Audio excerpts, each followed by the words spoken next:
Riccardo. Ciao, Thomas. How are you? Very good. How are you? I'm very good. Thank you very much. Thank you so much. Thank you for inviting me. Absolutely, absolutely. Super to have you. Appreciate that. Super excited to have you on our channel.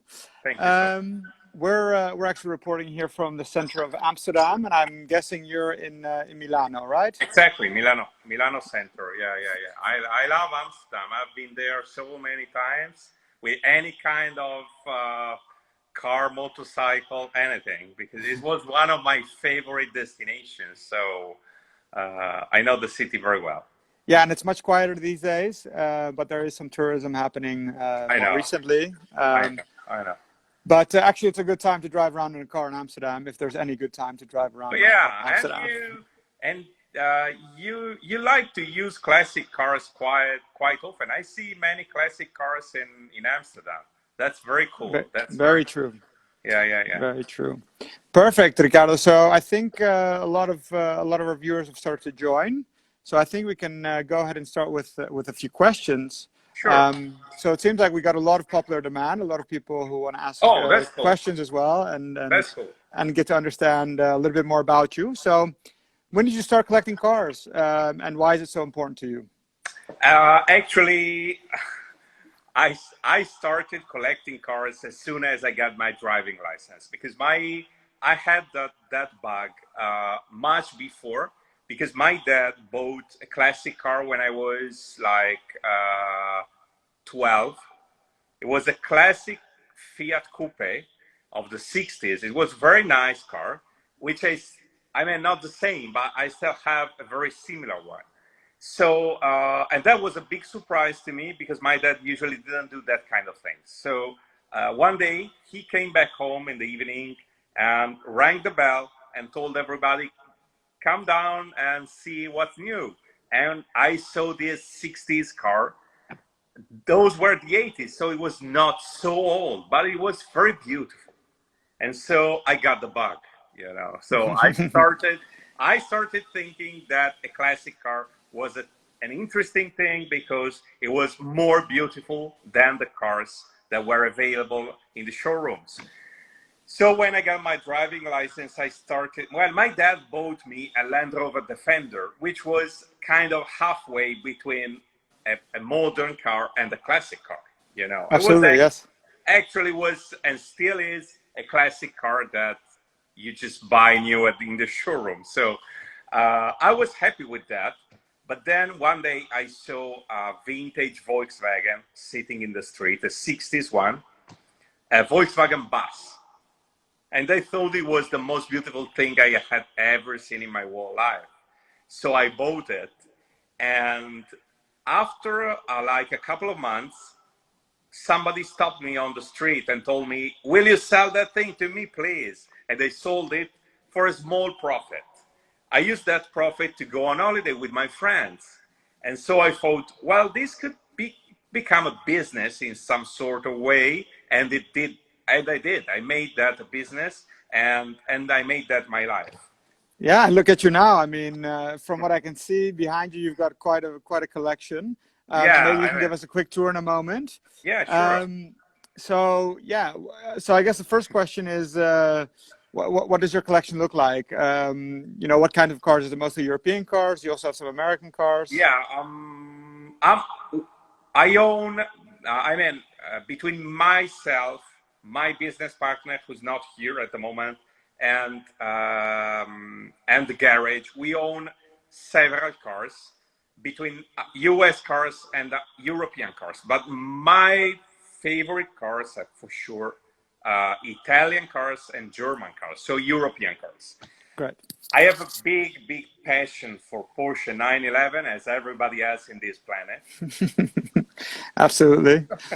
But that's been very much part of my life because my dad had one when he was young. My uncle had one. The other uncle had one. So it was very much a car that everybody was having in my family. So first 911 I drove, I was like 14.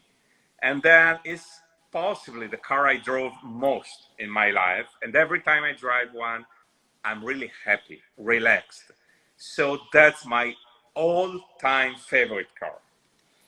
All right, great. So another question I would have is, so you have this great collection of cars. Are they just sitting there, or what does the No, average day or week look like for these cars? Are no. they moving around to events, driving, Yeah. rallies? Yeah, I do not attend too much to rallies and events because actually I like very much to stay alone with my car and drive it alone in some lone roads in the country and thinking about my car, feeling the engine, feeling what she's telling me. Maybe with my family, but not together with other people. Maybe with a friend of mine or a couple of friends, but not in meetings. I'm not too. I was a fan of meetings, but no longer. What I like most is to wake up very early Sunday morning, which is sounded crazy 20 years ago to me, but now it's something I like to wake up like at 6 o'clock, get a shower, and then go to the garage, pick up one Porsche, and just drive alone for 2 hours and go back home at 9 o'clock when my kids are waking up. That's Oh, the that's best. beautiful. That sounds like a great morning. Yeah. Yeah. So I'm sure you've done a lot of trips. Yeah. So what are your favorite? What does your favorite trip look like? Or Um, what is your favorite trip in the past that you've done? yeah. The best one I did was my honeymoon. We started from Milan. We drove down to Genova, so the closest point on the coast of Italy, and we drove all European coastline. So Wow. France, Spain, Portugal, Spain again, France again, all the tour of Ireland and UK, and then Holland, and then we moved to Poland, through Germany, Poland, Hungary, and we went back to the Alps and back to Italy. We drove all Italy and back to Genoa. And of course, you have to ask, what car did you drive? That was a Porsche. Yeah, Okay, great. and that was like I remember 16 or 17,000 kilometers, and then another one which was an amazing, but it's very much of a cliche, but I would suggest anybody to do that on a motorcycle. Is the of course the coast to coast in the US, which I did twice, Wow. and which is the best movie you can live in your life. It's simply amazing. I would love to do it again, a third time. I'm not sure I have the time, but I would love to do that again. And another one I never did, but it's my big dream, is all Southern America. So from from the north, from maybe starting from Colombia, something like, and go down to the end of Argentina. That would Yeah, be a dream. Yeah, yeah, or the Pan American Express, right? Which would exactly, even exactly. exactly. That's a dream to me. Yeah, Yeah, yeah. No, I've also discussed it with a lot of friends to think about to do something like that. But speaking of all these long distances, how do you maintain a vintage car, right? Especially if you're going to drive it, every day or quite yeah, often. I'm yeah. sure it's a little bit more difficult than a modern car.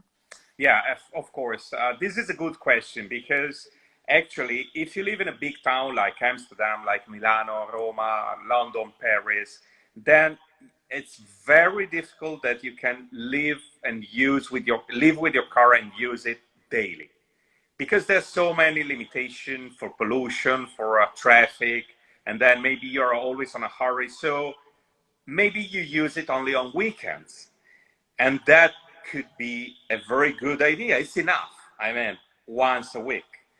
But then most of the people don't do that. They just drive it like 3 times a year, which is wrong for the car.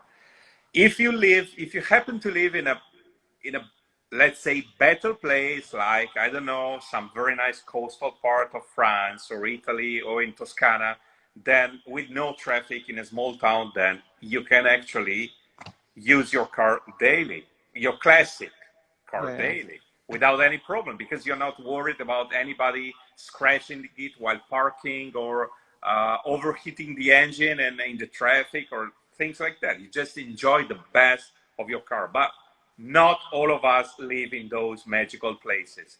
So, what's the solution?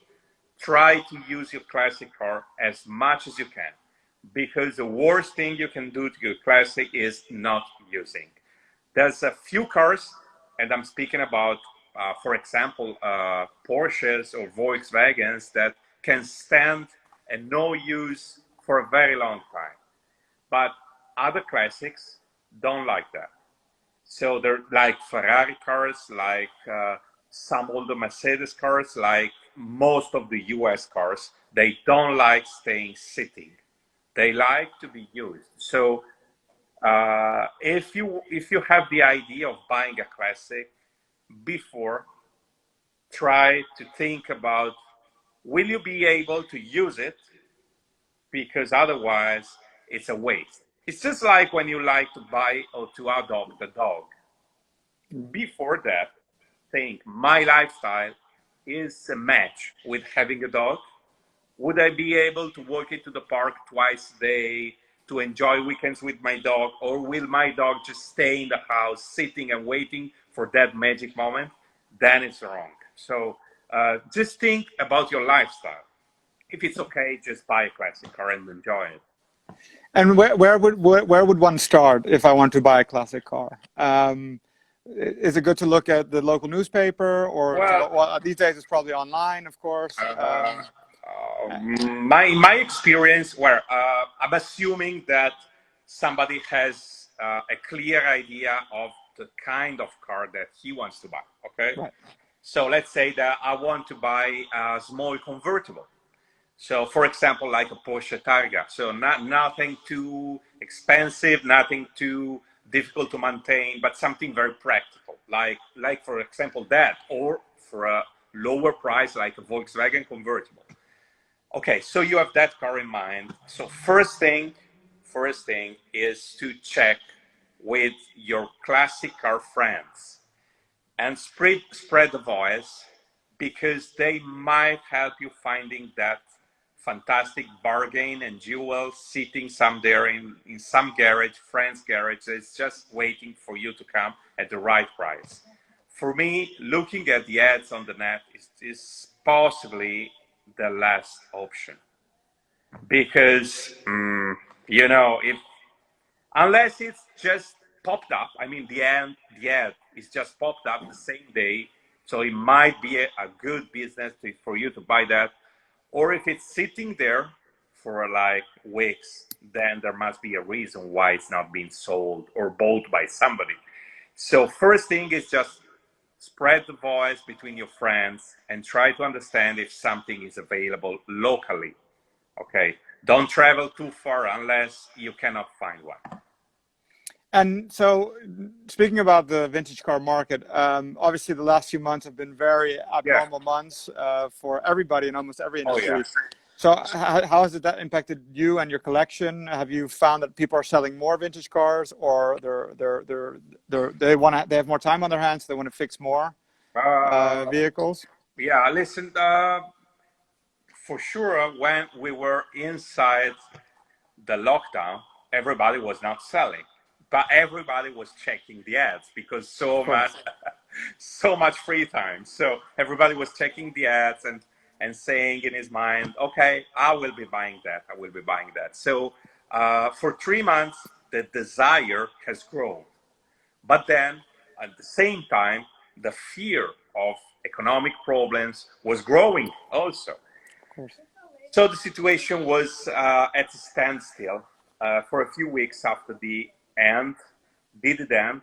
I don't know. The end of the lockdown. We are still in there, but I mean, let's say that we're seeing the light. So I'm saying that it's a much better situation than what was expected. Okay, I was expecting a few months of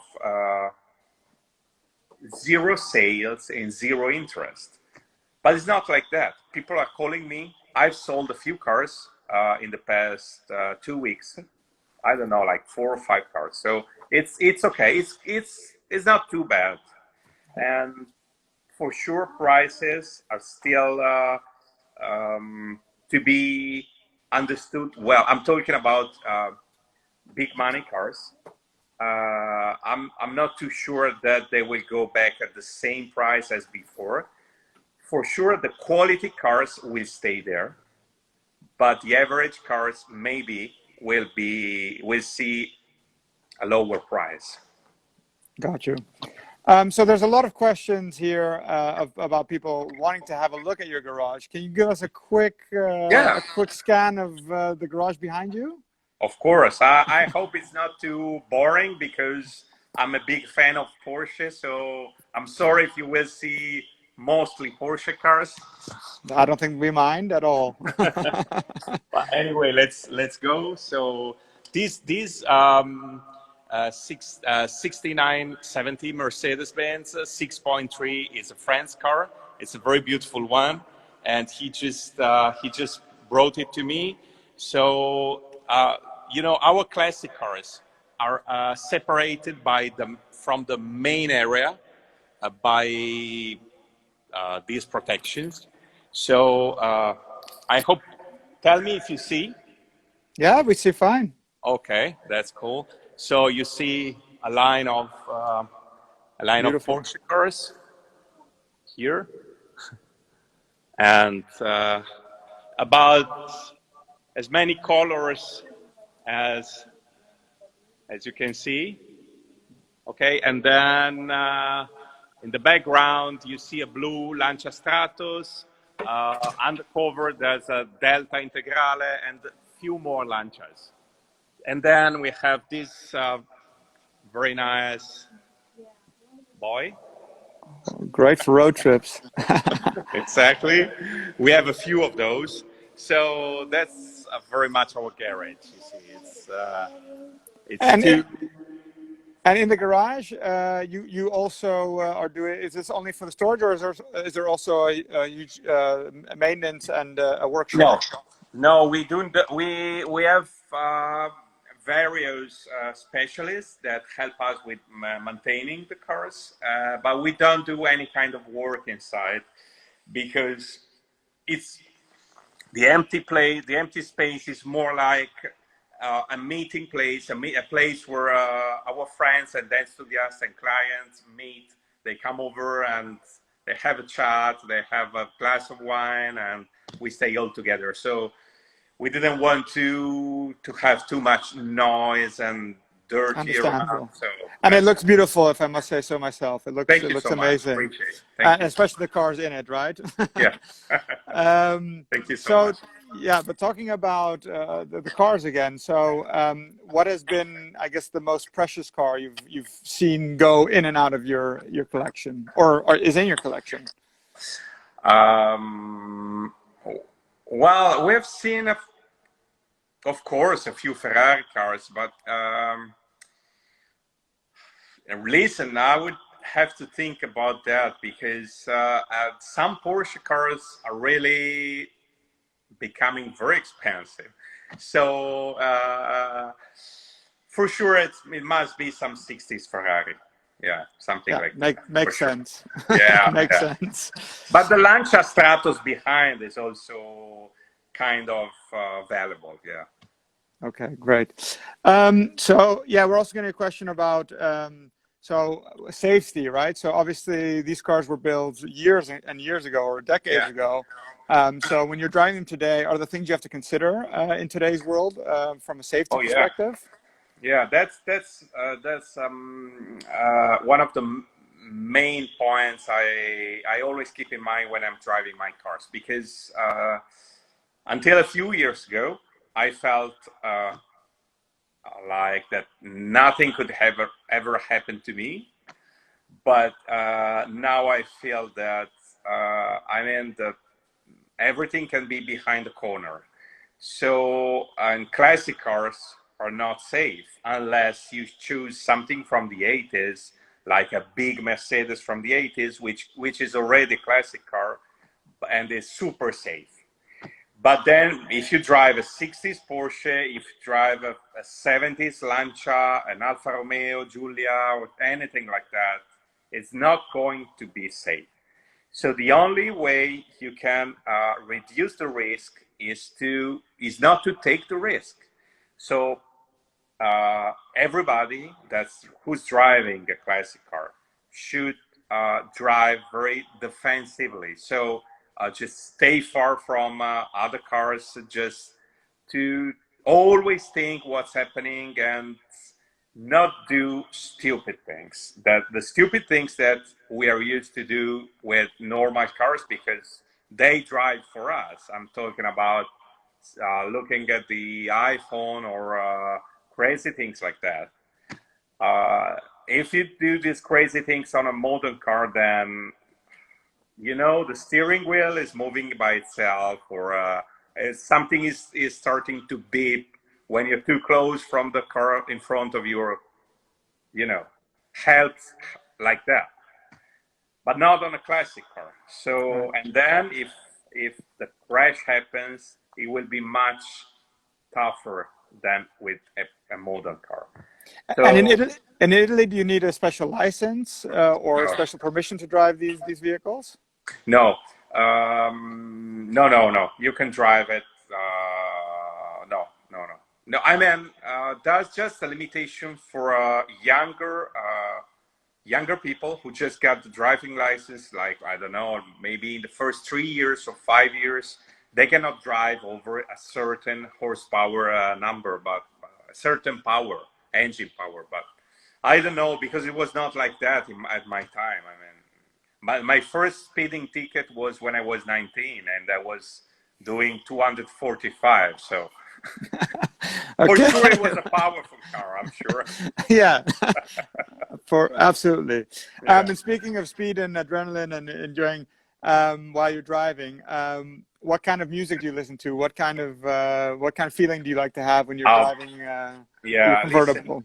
I've been following the big rock bands for all my life. Not now, but when I was in my teenager years and then in my 20s. So I've been lucky enough to see on stage names like the Pink Floyd, the Queen, like Bob Dylan, like the Rolling Stone, and the Guns N' Roses, and anything in between. So those are the names that I like to listen when I'm alone in my car. But then, so big 70s and 80s rock bands. But Not a then, bad choice at all. I know. But then, when I'm on my Mercedes Benz, I like to listen classic music. Like Beethoven or things like that. I've a few. Sorry, I have some music in my pod because I only listen to that music on my Mercedes Benz because it's a perfect match. So that's it. So mostly rock and roll, but sometimes classic music.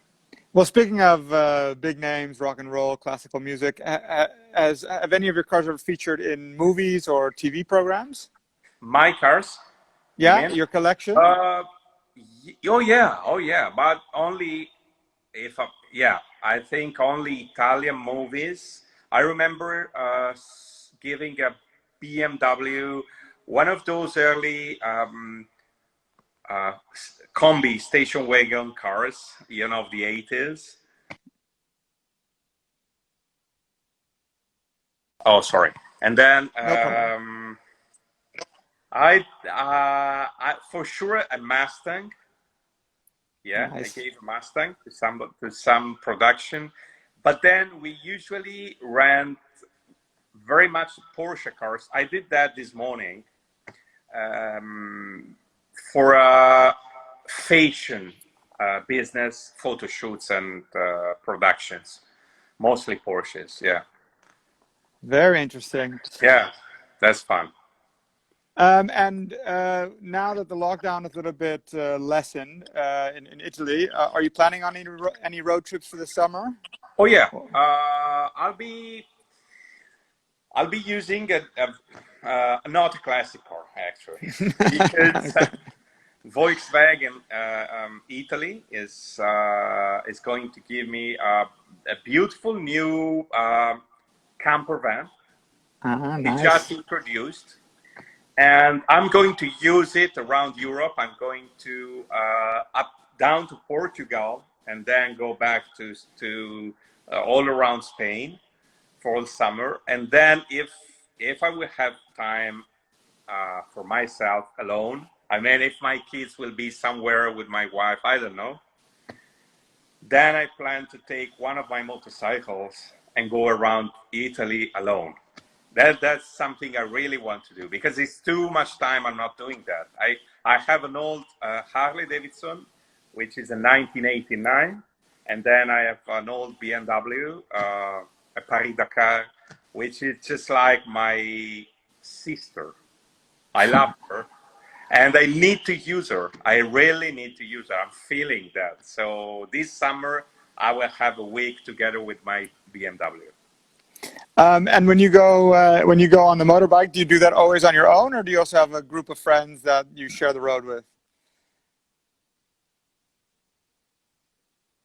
Oh, With maximum with two friends. okay. Maximum. Okay. I usually, but it's fine when I'm alone. Okay. I like to stay with one friend, and it's fine to go with two friends, but not more because then it's one Logistics, wants to yeah. go that way, another one to another way. So Completely uh, understand. perfect is what one friend is fantastic. And what would you say is the capital of vintage cars in Europe, or yeah, in Europe? Where would you go if you want to talk to other collectors, other people that have garages like you? Are there any major hotspots in Europe that you would recommend? Oh yeah, sure. I mean, the idea of the classic car storage was born in the UK many years ago, and that's where I took the inspiration of building up Milano Garage. But then in Berlin, there's the Meilenwerk, which is a fantastic place to see classic cars and to enjoy them at the full. There's so many things inside. So you really need to go on their website, Meilenwerk, and see what they are offering. But also, to me, but my heart beats for Porsche and Mercedes Benz. So to me, Stuttgart is a fantastic place to go because you have Of course. two beautiful museums. The Porsche Museum has been renovated a couple of years ago, and it's absolutely amazing. Okay, the Mercedes-Benz Museum is like going in paradise. Okay, once you're over with Stuttgart, you just need to drive down to München and Brennero, and you will find yourself in Modena, Right. which is the second place in best in the world. I mean, maybe the first. And just stay close to the Ferrari factory as much as you can because you will get that fantastic feeling. And then there's a beautiful museum. There's plenty of things to see around Modena because there's Lamborghini and Maserati and everything. Everything is there. Great. So yeah, those were the list of my questions. Is there anything else you'd like to share with our followers?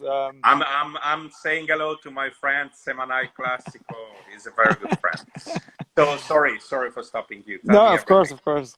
No. So just any last thoughts about vintage Yeah, car collections and kind of what what what you think about it. yeah. Just kind of to sum it up. Well, what? Well, we have been talking about how much you use the cars, and that's one of the main points, in my opinion, because I don't have much time to do that. Or maybe we have too many cars. I don't know, but the two things together.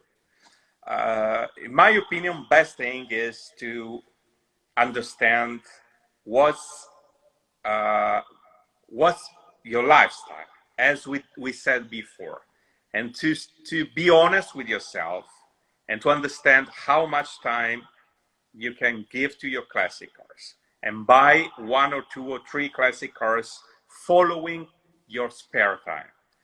But then please use them because those cars are super happy to be on the road. 2 days ago, well, I write for a classic car magazine in Italy, which is called Ruote Classiche. It's very well known and all over Europe, actually. Well, 2 days ago, we had I'm writing an article between on the subject of the Porsche Carrera RS together with the BMW CSL. So along with a friend of mine, we took the two cars and we went on a racetrack, the two of us alone. And we really spent a couple of hours going as fast as we could. And it was simply amazing, super fun, a fantastic time. And when I was driving that Porsche on the track, I was thinking all the time, this is what this car loves to do. It's a race car, basically. So she likes to go fast on the track, to be used, not to stay sitting in a garage. The car is happy when it's driven, and you are happy when you drive the car you bought. So be honest with yourself, buy the car that you will be able to use and use it. I think that's great advice. Yeah.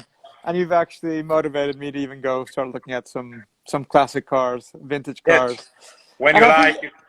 and I think you can start quite simple, right? I mean, you can start with a small, modest car and then build from there. Oh yeah, anything. I mean, a very fun car to drive, to buy when you want to start. I was thinking about that a few days ago because a friend of mine told me, I want to start with classic cars. What should I buy? A good idea is to buy, if you like 80s cars, which I love, okay? One of those early Saab convertibles. Wow, yeah. You know, they're super classy, super classy. They're very fun to drive. Everybody loves them, and they're still affordable. And you can drive anywhere in Europe, open top with a very nice engine in front, a fantastic shape. So that's a good point to start. Great. So I think we'll leave it there. Thank you so much for your time, Riccardo. Thank you very much, Thomas. It I've was a learned a big lot, pleasure. and I think a lot of our followers have learned a lot as well.